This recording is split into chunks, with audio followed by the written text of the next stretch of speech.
चलिए आज सबको दोष दे देते हैं थोड़ा थोड़ा। ऐसा नहीं होता है कि सिर्फ एक की गलती होती है, ऐसा कुछ नहीं होता है, होता सबकी गलती है। कैसे होती है?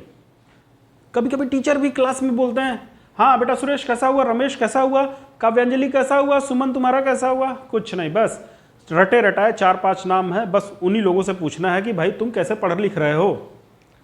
लेकिन क्या कभी सोचा गया है कि वो पीछे वाला बच्चा, वो जो पीछे बैठा हुआ, उसके पास तक आपकी पहुंच जा पा रही है कि नहीं जा पा रही है? कम से कम एक बार उसका भी नाम लेके बुला लिया जाए। अगर बुला लिया, आप सपोज करो कभी कभी आप एक रजिस्टर रखने के लिए दे देते हैं, कभी कभी आप टीचर के लिए बोल रहा हूँ, कभी कभी आप उसको कॉपी के लिए बेटा ये चीज़ सबमिट कर दो, वहाँ जाके रख दो, उस स्टाफ रूम में रख दो। बच्चा खुशी खुशी जाता है, दौड़ के जाता है, फटाफट करके फिर आता है, मैम दूसरा वाला बताइए। दूसरा काम भी आपने बता दिया, वो भी फटाफट कर लिया। कितना जिज्ञासु रहता है वो, कितना एग्रेसिव रहता है कि फटा करके काम बोला जाए, फटा करके हो जावे।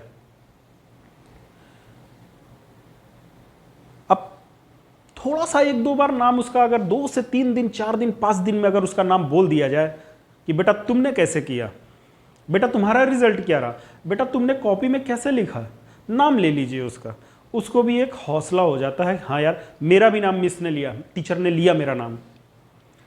उसे भी खुशी हो जाती है, यार मैं भी टीचर की निगाह में हूं। छोटी सी बात है, लेकिन बच्चों एक बात याद रखना, कहीं ना कहीं तुम्हारी भी गलती है। तुम आराम से हर काम को करते हो, ऐसा नहीं होना चाहिए, ऐसा होना ही नहीं चाहिए। आराम का काम कौन करता है? जिसे एकदम खुशी मिली है कि मेरे को सब कुछ याद है, सब कुछ याद है, ये चैप्टर भी याद है, वो चैप्टर भी याद है, और इस कॉपी में मेरा ये काम है, हुआ कुछ नहीं रहता है। तैयारी करिए।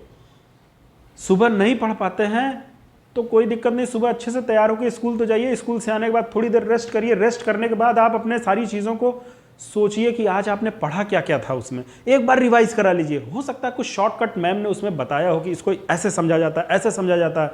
जब तक आप उसको आते ही स्कूल से देखेंगे नहीं, तब तक आपकी समझ में ही नहीं आएगा कि आज आपने पढ़ा क्या था, ट्रिकी क्या था उसमें। तुरंत रिवीजन जरूरी है उसी सब्जेक्ट का। उसके बाद आपको लर्न भी करना है, उसके बाद आपको लिखना भी है।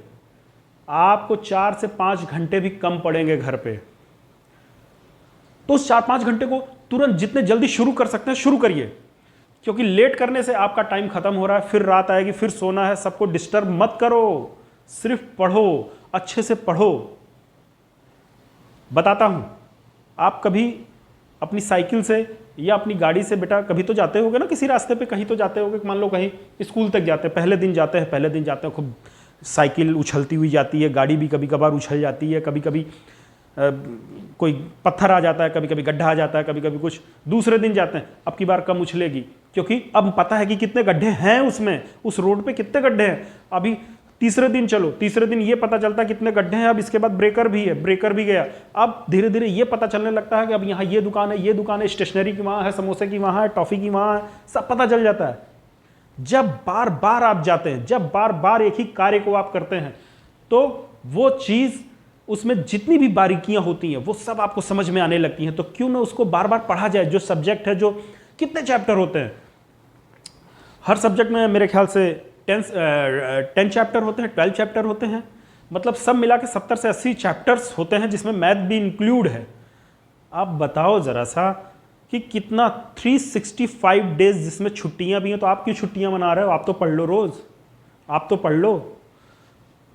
अगर आपने बार बार उस चैप्टर को पढ़ा, बार बार लर्न किया, बार बार पढ़ा, बार बार लर्न किया, तो कैसे नहीं आएगा? जैसे मैंने बताया ना, पहले दिन चलोगे सड़क पे, एक ये समझ में आएगा कि सड़क में अभी इतने गड्ढे हैं, अगले दिन ब्रेकर समझ में आएगा, उसके अगले दिन दुकानें समझ में आएंगी, और एक दिन ऐसा होगा कि अपने आप साइकिल गाड़ी फर्स्ट क्लास ऐसे चलेगी कि आपको कोई डिस्टर्बेंस नहीं होगा। वैसे वैसे ठीक उसी तरीके से आप चैप्टर को बार बार पढ़िए, बार बार लर्न करिए, बार बार पढ़िए, हो सके तो लिख के प्रैक्टिस करिए। क्यों नहीं आएगा? आएगा, पीछे पड़ जाओ, आएगा, जरूर आएगा। जिसके पीछे पड़ जाओगे वो जरूर पहुंचेगा। अब जरूरी नहीं है कि किसके पीछे पढ़ना है। अब की बार सेलेक्ट कर लो कि मैथ पढ़ना है तो मैथ के पीछे पड़ जाओ, एसएसटी पढ़ना, एसएसटी के पीछे पड़ जाओ, इंग्लिश ग्रामर, सब साइंस दिल लगा के पढ़ो बेटा। सब कुछ पढ़ाई में ही छिपा है। अगर आपने पढ़ाई नहीं किया अच्छे से, तो किसी भी चीज को अचीव करना बहुत ही मुश्किल है, बहुत ही टेढ़ा काम है। अगर आपने स्टडी अच्छे से कर ली है तो किसी भी चीज़ को सॉल्यूशन तभी निकलता है जब आप अच्छे से अपनी पढ़ाई को किए होते हैं। वो व्यवहारिक जीवन में भी होता है और अपने पढ़ाई के भी लेवल पे होता है कि हम कहाँ पे फंस रहे हैं। जब तक आप पढ़े हुए, अच्छे से पढ़े हुए हैं, तो उन सारी चीज़ों को आप अच्छे से सॉल्व कर लेते हैं। और जो नहीं पढ़ता है उसकी शक्ल ही अजीब ढंग की बनी होती है।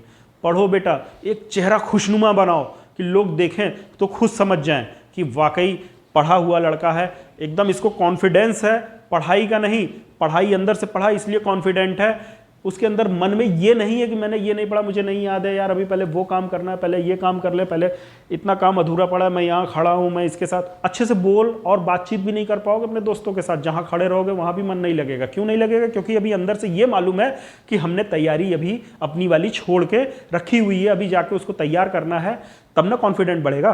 कॉन्फिडेंस तभी ना बढ़ेगा आपका। बेटा, हर जगह टीचर और मम्मी पापा की गलती नहीं होती है, गलती अपनी भी होती है। अगर हमने टारगेट कर लिया कि हमें पढ़ना है और अच्छे से पढ़ना है और सब चीज़ आनी चाहिए, तो उसके लिए तुम्हें ही मेहनत करनी पड़ेगी, टाइम तुम्हें ही निकालना होगा। और मूवीज़ और गेम्स, ये सारी चीज़ें छोड़ दो यार कभी कभी। अच्छा हाँ, एक चीज़ और बताना चाहता हूँ। यूट्यूब, जैसे बहुत सारे संकोची बच्चे होते हैं कि टीचर से नहीं पूछ पाते हैं कि अभी पूछूंगा तो क्लासेस में वो होता नहीं है कि कुछ बच्चे हंसने लगते हैं और बहुत सारी उसको ऐसा लगता है कि यार ये बच्चा हंस रहा है मेरे ऊपर, मैं कैसे क्वेश्चन को पूछूंगा, और क्वेश्चन को पूछूंगा तो मैम हो सकता है बताएं ना बताएं, या फिर उसे थोड़ा सा एक भय होता है चलो अगले दिन पूछ लेंगे। तो अच्छा तो ये हो सकता है यूट्यूब पे भी अच्छे अच्छे टीचर्स हैं जहां आपको शर्माने की ज़रूरत नहीं है। कम से कम उनके टॉपिक, उस टॉपिक को डालिए पर्टिकुलर।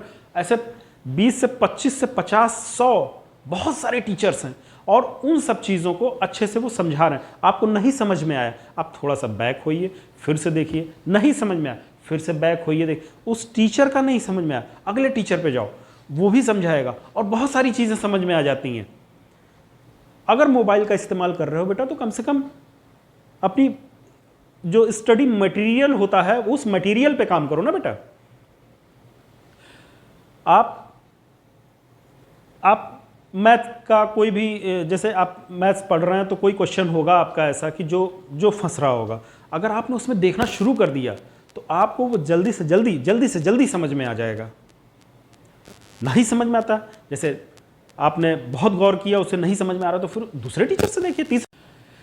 इस बात से भी संकोच मत करो, इस बात से भी संकोच मत करो कि तुम्हारा नाम रोज बोला नहीं जा रहा है क्लास में। सारी टीचर्स आ रही हैं, 4-5 बच्चों का नाम ले रही हैं, तुम्हारा नाम नहीं ले रही। याद रखना बेटा कि जिसका नाम नहीं लिया जा रहा है, आने वाले फ्यूचर में उसी का नाम छाया होगा, क्योंकि वो घबराया नहीं, उसने ये डिमांड नहीं की कि मेरा भी नाम लिया जाए। और अगर उसका नाम नहीं लिया गया तो ऐसा नहीं है कि वो कुछ अच्छा कर गुजरने वाला नहीं है, वो करेगा, जरूर करेगा। और हो सकता है कि आज उसका नाम क्लास में नहीं लिया जा रहा, हो सकता है कि पूरे स्टेट में उसका नाम लिया जाए, हो सकता है पूरे नेशन में उसका नाम लिया जाए। तैयारी पे ध्यान दो बेटा, पढ़ाई पे ध्यान दो, हमेशा सिर्फ पढ़ाई के लिए सोचो। और जिस दिन तुमने अच्छी पढ़ाई के लिए सोच लिया बेटा, उस दिन तुम्हें आगे बढ़ने से कोई नहीं रोक सकता है।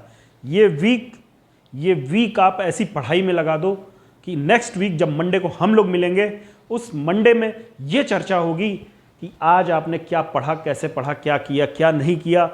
उसका इवैल्यूएशन अपने दिल में ज़रूर करना। जो चीज़ें छूट गई वो छूट गई, मंडे से फिर से एक नई शुरुआत। और इस बार जो गया उसको छोड़ दो, अगली तैयारी शुरू करो। और पढ़ने पे कम से कम एवरी क्लास, सारी क्लासेस की मैं बात करना चाहूँ, वो सेकंड क्लास हो, थर्ड क्लास हो, 4, 5, 6, 7, 8, 9, 10 जो भी हो क्लासेस, 12, 11, 12, इन सब में कम से कम आपको 5 से 6 घंटा पढ़ना होगा।